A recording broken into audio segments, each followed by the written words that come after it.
Minha parceira já está aqui no estúdio comigo. Andresa Matais, muito boa tarde. Oi, boa tarde, Neila. Boa tarde para todo mundo que está acompanhando a gente. Vamos começar já em debate. Eu chamo também Fernando Hessel, observador da Casa Branca, que traz o ponto de vista americano sobre o clima lá em Washington. Bom dia. Bom dia não, boa tarde, Fernando.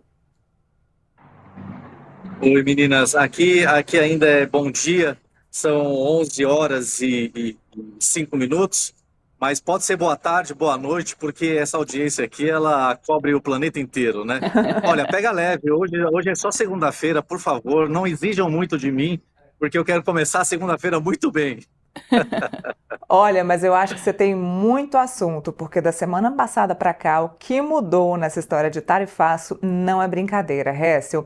Eu queria, primeiro, antes da gente falar de Brasil e de mundo, de União Europeia, que você dissesse para a gente, com o olhar de quem mora nos Estados Unidos, de como esse tarifaço de Donald Trump pode acabar atrapalhando a vida dos próprios americanos. Olha, Neila, já tem atrapalhado, mesmo antes da efetivação desse tarifaço agora programado para o dia 1º de agosto, já tem comprometido alguns setores. A gente está falando aí de coisas simples do dia a dia do americano. A gente tem em Nova York, por exemplo, e alguns outros estados, o aumento considerável já do preço do cafezinho. E a gente não está falando do cafezinho brasileiro que a gente conhece, a gente está falando do café americano, aquele café aguado, só que está meio azedo já subiu já o preço do café.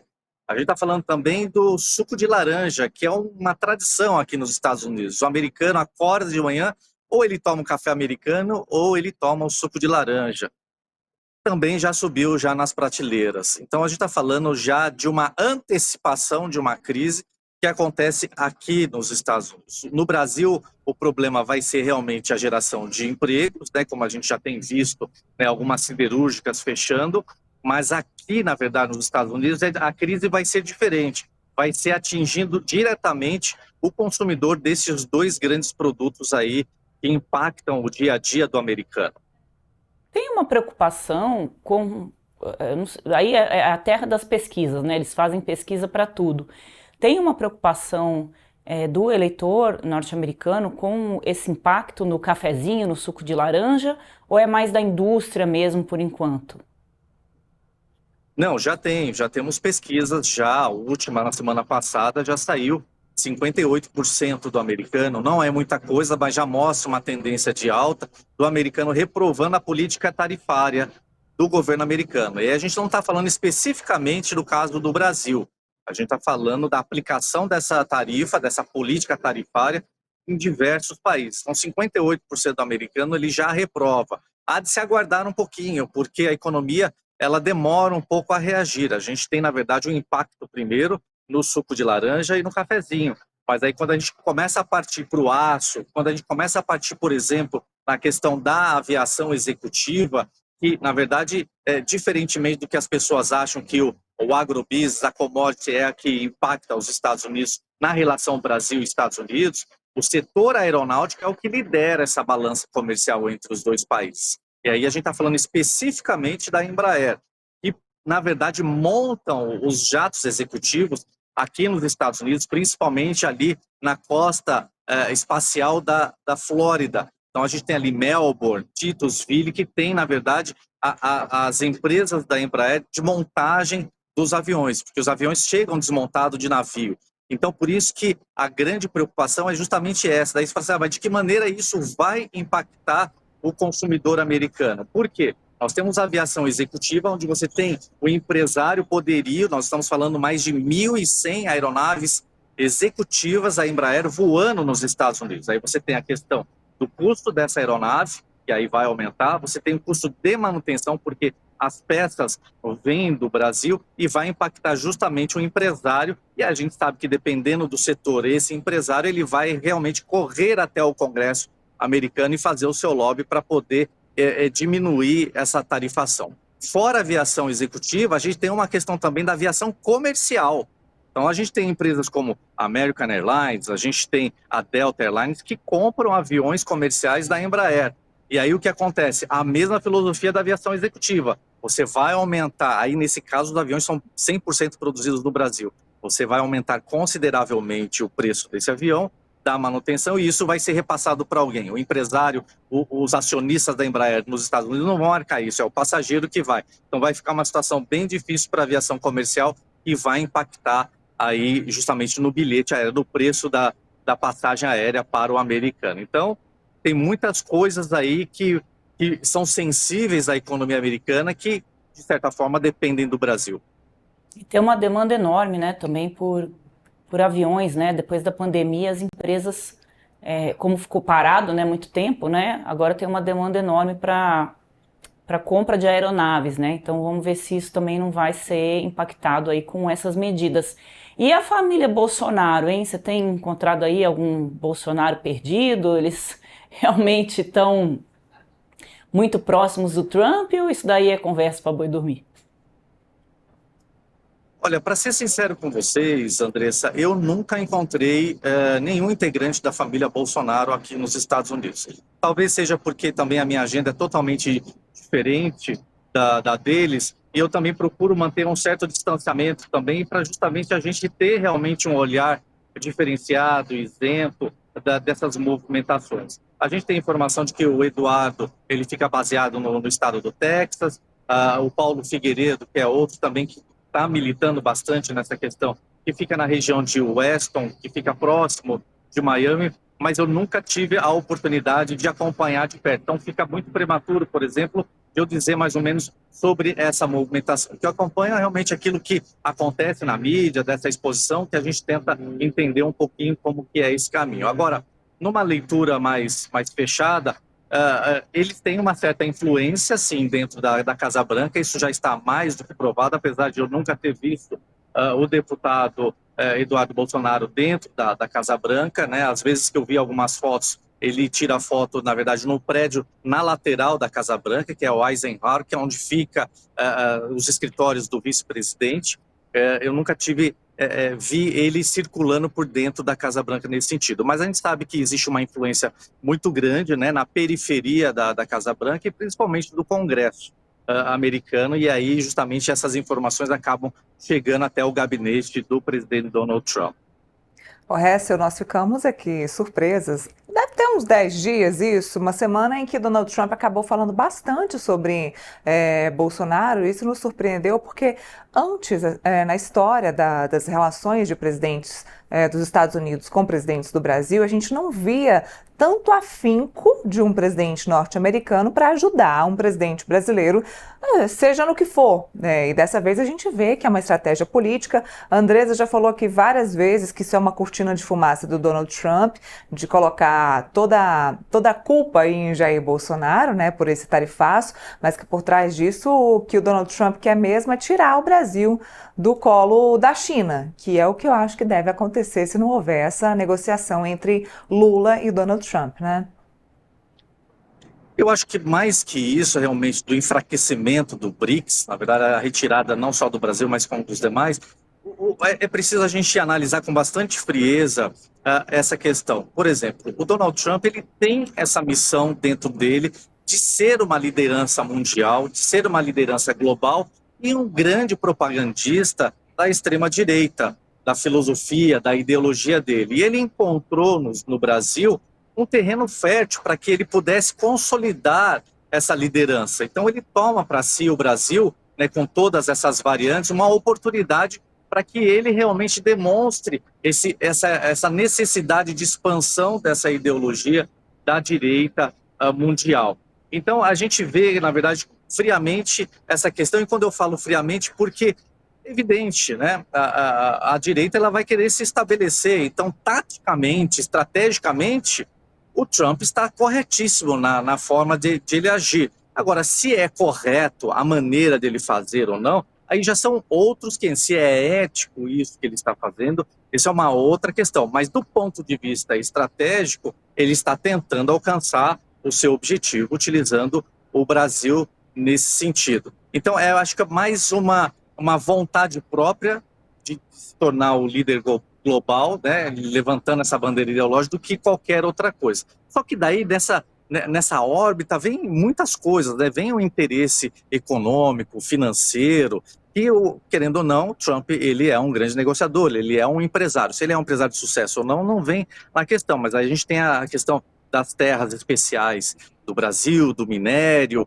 Então, existem outros interesses que fogem não só à vontade de Trump, mas também do interesse americano. Até porque, por exemplo, no caso dos minerais, o próprio governo Biden, eu acompanhei toda a administração dele, ele já demonstrou, já fez movimentos no Brasil para poder ter uma participação na questão da extração, da exploração dos minerais. Então veja que o tabuleiro ele é bastante complicado, ele não é um jogo de dama e não é um jogo de xadrez tão fácil de a gente tentar entender isso.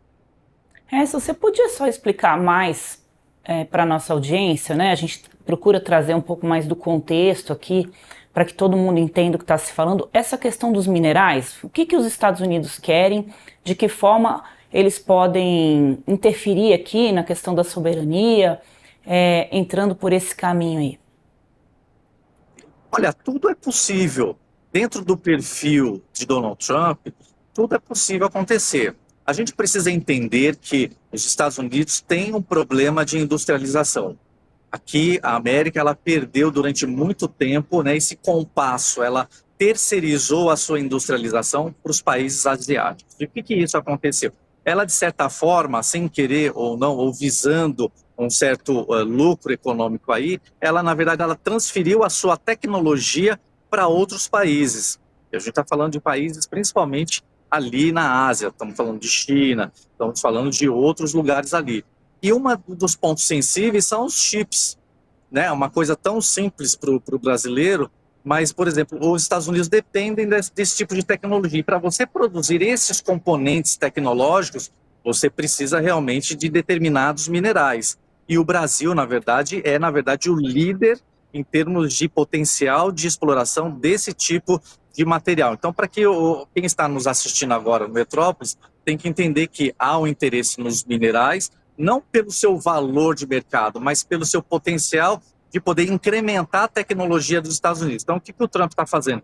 Ele está se cercando, na verdade, tentando fazer um retorno da industrialização nos Estados Unidos, se aproveitando, na verdade, da matéria-prima que, de certa forma, precisa para poder fazer a fabricação desses componentes. Acontece da noite para o dia? Não acontece, mas o interesse é muito grande. Agora, até que ponto isso vai interferir a soberania do Brasil, a gente não sabe qual vai ser o modo operante que isso vai acontecer. E por isso que o Brasil, né, na rodada de negociação comercial, precisa saber muito bem negociar isso, porque com certeza esse tema vai ficar forte nos próximos meses, com certeza. E é nesse ponto que tem essa briga com a China, né? Tá todo mundo de olho aqui, porque a China, né, a produção tecnológica lá é muito maior, né?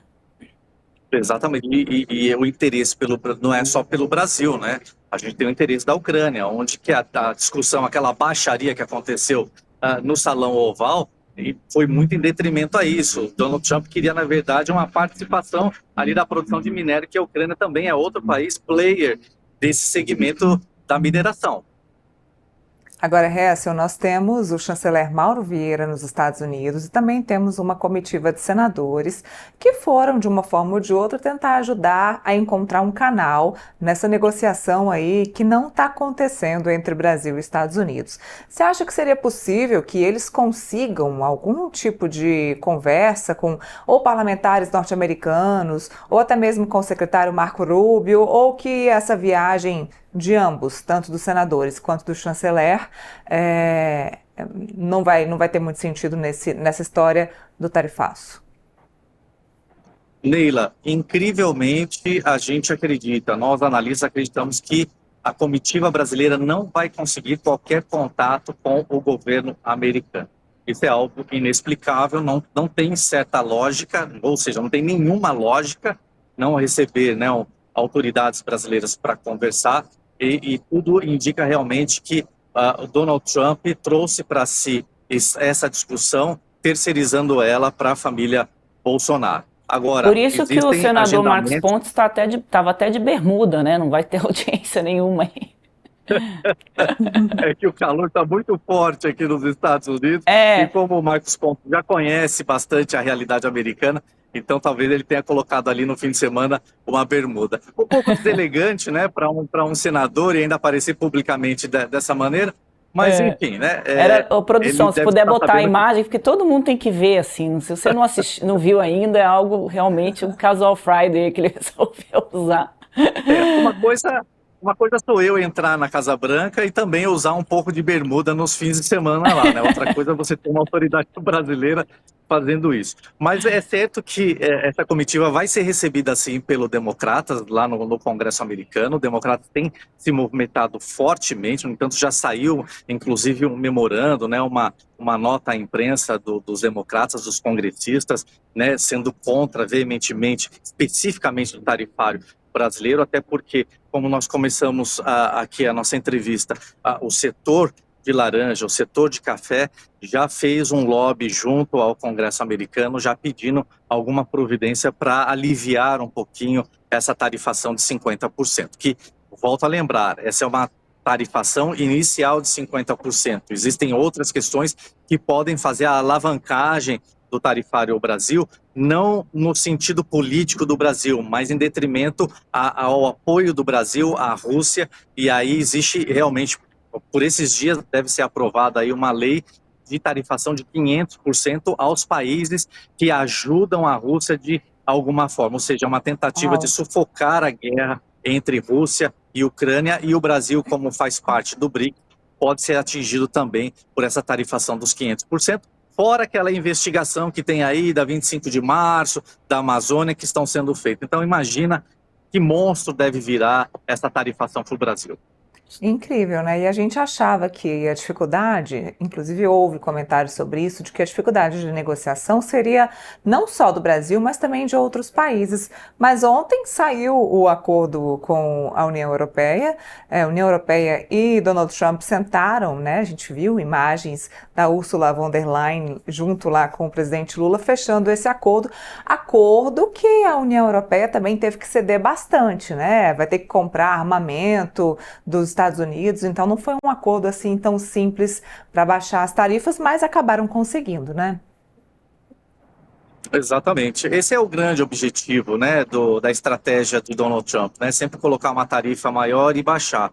Mas no caso do Brasil, existe realmente esse ingrediente político que dificulta bastante. Agora, a gente vê daqui dos Estados Unidos que não há nenhum interesse do Brasil em fazer uma negociação política. Então, isso é até uma grande novidade para quem acompanha a política americana, porque esse é um fato novo e a gente não sabe por onde isso vai parar, até porque, como eu disse ontem para alguns colegas, né, que a humanidade, a sociedade, ela repete modelos, e esse é o modelo que a gente nunca viu, então a gente não consegue nem estimar o que pode acontecer. É a extrema-direita, né? A gente está entendendo um pouco como que ela atua, né? E vai nos surpreendendo, assim, todos os movimentos que... É uma turma que acha que quanto mais polêmico, melhor, né, Helsel? É um pouco de como eles atuam. Eles não estão muito preocupados, né, se estão causando polêmica ou não. Falo que são os governos hashtag, né? O importante é estar aí no centro das discussões, né? Eu queria ver contigo com relação à questão das investigações sobre a compra de dólar aí que ocorreu não só no Brasil, mas em outros países, antecedendo horas, né, nas medidas do Trump, né, no anúncio das medidas do Trump de tarifaço. Aqui no Brasil, foram poucas horas antes, teve um pico de compra de dólar. A avaliação de quem acompanha o mercado é que alguém teve informação de que depois viria uma medida do governo americano que mexeria com a moeda, e logo que a medida foi anunciada, esses dólares foram vendidos e quem fez isso ganhou muito dinheiro. Isso não ocorreu só no Brasil. Nos Estados Unidos tem alguma chance de ser investigado? Está sendo investigado? Pelo que eu entendi, não, né? Não tem nenhuma informação oficial de investigação desse caso. A única informação que a gente tem é realmente por parte do governo brasileiro, né, das instituições brasileiras de estarem investigando, porque os indícios dão de que realmente que essa transação aconteceu em território brasileiro e feito por brasileiros. Não há informação de que há realmente um núcleo americano para ter feito esse tipo de transação. e mesmo que se tivesse alguma investigação, né, isso correria realmente numa esfera inferior, mas a gente sabe que a maioria do Congresso, da Suprema Corte, melhor dizendo, ela é republicana, então tudo indica de que a investigação ela pode chegar até um certo limite, mas depois disso, dependendo do interesse político, governamental e do interesse dos Estados Unidos, isso pode parar, de certa forma, ali na Suprema Corte. Eu acho que os resultados podem vir, na verdade, de uma investigação brasileira que pode trazer aí uma elucidação ou, quiçá, uma mobilização internacional quanto a essa prática. Aí vai depender realmente mais um fator externo para poder movimentar algo internamente aqui nos Estados Unidos. E na sua avaliação, Hessel, a ideia do Donald Trump é que ele, de fato, sancione o Brasil com essa tarifa de 50% e espere que alguém venha negociar, ou para ele é a sanção mesmo de 50% e pronto? A nossa expectativa, a nossa estimativa é de que ele flexione isso até dia 1º de agosto, porque seguindo o que aconteceu com os outros países. Mas a gente também não pode acreditar 100%, porque a gente sabe que existe uma instabilidade do próprio presidente Donald Trump de decidir as coisas. Então, dependendo do tipo de pressão que o Brasil está fazendo com os Estados Unidos, que querendo ou não, essa forma de negociar com o Brasil, isso acaba sendo uma afronta à Casa Branca, a gente conhecendo um pouquinho do perfil do Donald Trump, ele pode levar até as últimas consequências. Então fica muito prematuro para a gente dizer assim, não, ele vai baixar, ou não, ele vai manter, porque é uma coisa realmente nonsense, diferenciada daquilo que a gente já viu. A gente espera que isso não aconteça, E se acontecer, um dos melhores cenários ao Brasil é não revidar a isso. Porque você acaba dando uma certa importância diplomática e comercial para que você avolume ainda mais essa situação. Então, se o Brasil adotar uma reciprocidade nesse momento, quem vai sair muito mais prejudicado vai ser o Brasil. A gente tem um problema, sim, da geração de empregos dessas indústrias que fornecem material aqui, mas acho que se o Brasil fizesse a reciprocidade, eu acredito que o estrago seria maior. Eu acho que o Brasil tem que trabalhar nesse sentido, de reduzir os prejuízos diante dessa crise. Porque, querendo ou não, todo se o mundo aqui Brasil esperando, viu? O problema é que o Brasil tá achando Então, que tá mas podendo muito. Mas é a falta de informação e de sangue frio nessas horas, porque se você faz a reciprocidade no mesmo nível de 50%, o seu iPhone vai aumentar, o seu tênis Adidas vai aumentar, o seu carro importado, que é feito aqui nos Estados Unidos ou montado aqui, vai aumentar. Então, assim, aí sim, realmente a gente vai ter um verdadeiro caos no Brasil. Eu não queria ser esse portador apocalíptico aqui nessa entrevista, mas a gente precisa encarar todas as possibilidades, né? Quanto que custa um cafezinho aí? Fiquei curiosa agora, hein? Olha, um cafezinho aqui você vai pagar $4 aí num Starbucks da vida. Vamos ver para quanto é que vai esse cafezinho. Um dia, porque eu tô apostando no tarifaço, viu? Não acho que o Trump vai facilitar pra gente, não, viu? Depois você conta quanto é que ficou.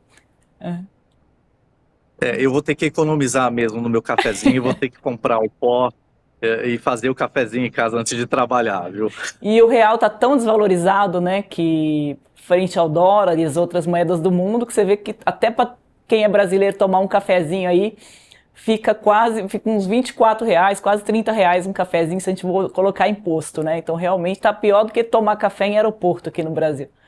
Exato. O que não pode, para quem vive nos Estados Unidos, você não pode fazer conversão. Se você fizer conversão, não dá nada certo. Se você tem os seus recebíveis aqui nos Estados Unidos, aí você tem que colocar $1 por R$1. Aí você começa a ver se está adequado ou não. Mas fora isso, se o brasileiro vive aqui convertendo ou ele depende do dinheiro do Brasil, aí realmente eu posso dizer que a situação desse brasileiro aqui nos Estados Unidos vai ficar bastante complicada. Você sabe que antigamente, quando eu viajava, tinha aquela máxima, né? Quem converte não se diverte, acho que era uma coisa assim. Mas hoje, se você não fizer a conversão, depois você não paga a tarifa do cartão de crédito e o IOF, então, lá que o Haddad adora querer aumentar, fica uma fortuna. Então, para quem costuma viajar, não dá mais para adotar essa medida do quem converte não se diverte, porque depois você se entristece na hora que chega o seu cartão. Não dá para pagar o cartão. Exatamente. Hessel, obrigada, viu? Obrigada Agora, mais uma vez pela imagina, parceria aqui. imagina, eu que agradeço. Agora, assim, eu acho que o grande resumo é diminuir os ânimos do Brasil. A gente que acompanha a política americana e muitas rodadas de negociação, né? Eu já tive a oportunidade de viajar em várias rodadas de negociação do comércio, inclusive de sustentabilidade, né? Eu acho que num momento como esse precisa se manter a calma, né? Os negociadores e deixar que o mercado ele se autorregula, né? A economia mundial ela tem seus pesos e ela interfere muito. Se você começa a forçar isso, é evidente que o Brasil ele precisa se proteger de algumas coisas, mas às vezes você precisa soltar um pouquinho e deixar o próprio mercado, porque a nossa grande aposta aqui nessa rodada de negociação é justamente o setor empresarial. São as câmaras de relação Brasil e Estados Unidos que representam as indústrias, que representam o comércio mesmo efetivamente, são eles que vão ter o poder de mexer alguma coisa, porque na verdade, querendo ou não, os Estados Unidos ele é capitalista. Então, se você pega realmente pela questão financeira e econômica, você tem muito mais margem de negociação, muito mais força do que uma questão política nesse momento, porque a gente sabe que a questão política entre Brasil e Estados Unidos não tem solução nesse momento. Muito bem, obrigada, obrigada. Fernando Hessel, observador da Casa Branca, participando aqui do Contexto Metrópolis. Até a próxima.